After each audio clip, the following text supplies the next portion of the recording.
Brian Gosling was a 30-year-old journalist. He loved finding hidden truths. A month ago, he heard about an old research facility in Arizona. People said it had been used during the Cold War to create dangerous creatures. Brian wanted to see it himself. He packed his things and started his journey. He drove through the rough roads of Arizona until he reached a thick forest. He parked his car, took his backpack, and started walking. The dense trees surrounded him. It was quiet, except for the rustling of leaves under his feet. He walked for hours. The sun was setting, and he was tired, but he kept going. After walking for 4 hours, he saw something strange on the ground. It was a metal plate, covered in dirt and leaves. He brushed off the dust and saw it was a door, a hidden entrance.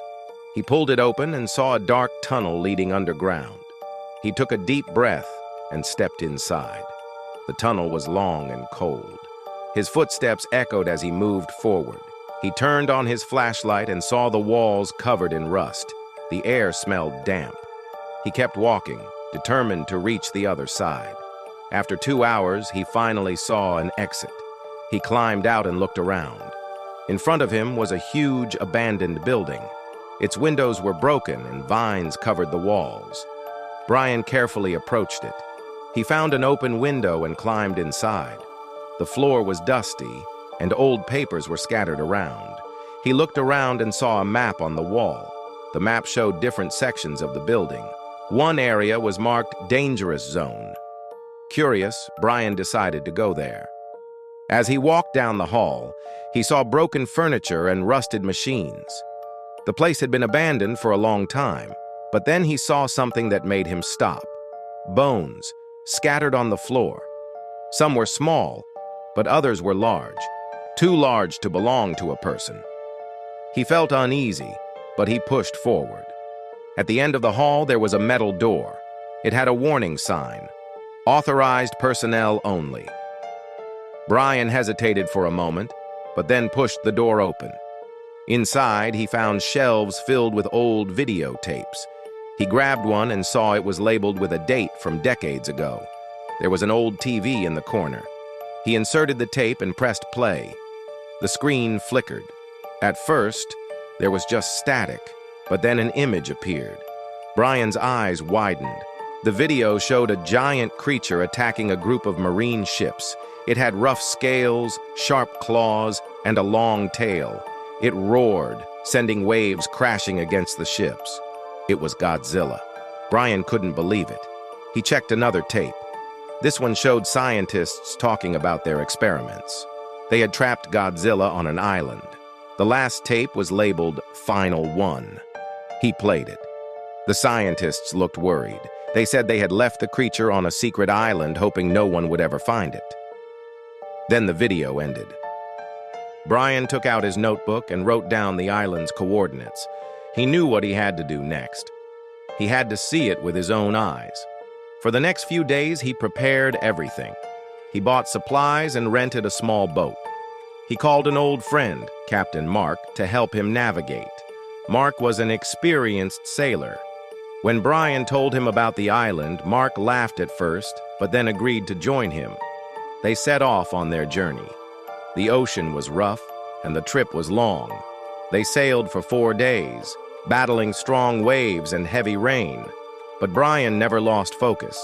He had to see if the island was real.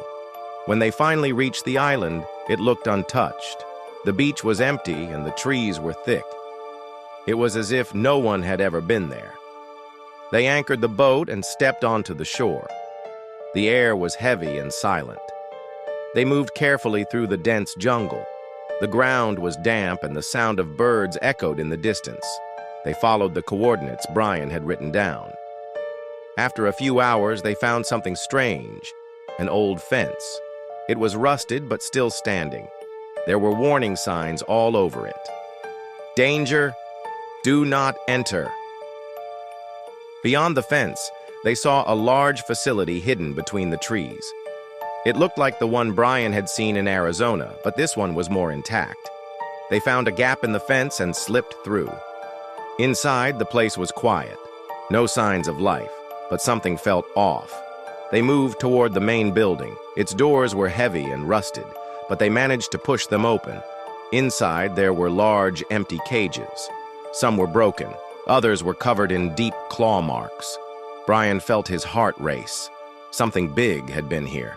Then they saw it, a massive footprint on the ground. It was deep and wide, too big for any normal animal. Brian and Mark exchanged a look. They were no longer alone on this island. They moved deeper into the facility. Old computers and broken screens were covered in dust. Then they found another room. It had more videotapes. Brian quickly played one. The screen showed scientists talking in worried voices. One of them said, "It's still here. We couldn't kill it. We only trapped it. If it ever wakes up, we are all doomed." The video ended. Brian and Mark felt a chill run down their spines. They had to get out of there, but just as they turned to leave, the ground shook. A deep, rumbling sound echoed through the island.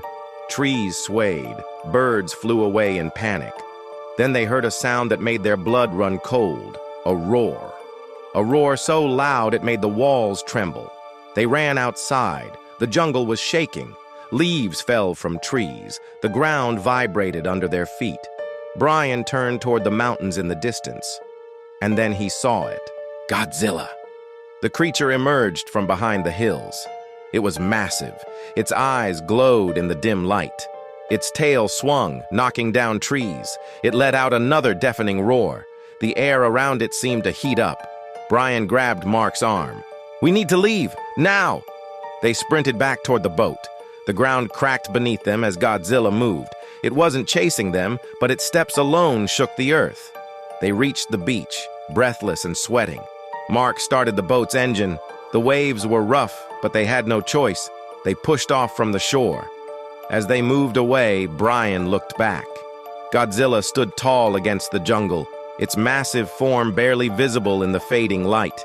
It didn't follow them. It just watched. Then, slowly, it turned and disappeared into the forest.